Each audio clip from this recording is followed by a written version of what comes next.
Hello Emily, it's 2 p.m. I'm just getting out of bed, no one's here, so I'm gonna make a video. So we are rapidly approaching the finals of a tennis tournament called the Davis Cup, which I'm pretty sure you don't know about. The Davis Cup is an international tennis tournament that takes place every year, and has taken place every year since 1900. So in honor of this year's final, which is between my two favorite tennis playing countries, Spain and Argentina, I thought I would give you a couple facts about the Davis Cup.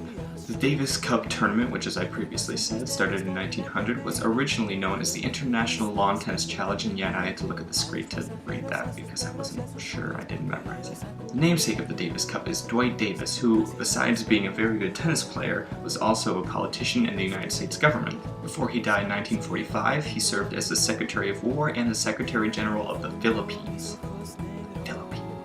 In 1974, the Davis Cup final was between India and South Africa, but India refused to play to protest apartheid practices. In fact, it's the only time when a country, South Africa, has won by default.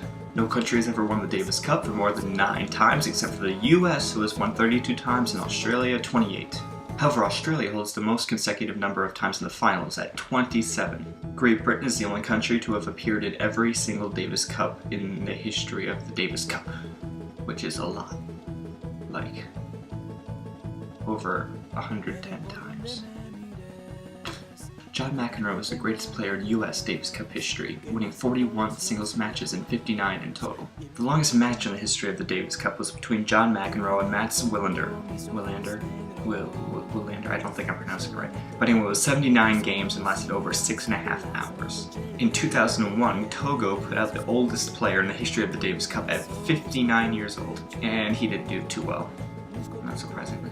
And finally, the fastest serve of all time was actually hit in the Davis Cup by Andy Roddick at 155 miles an hour.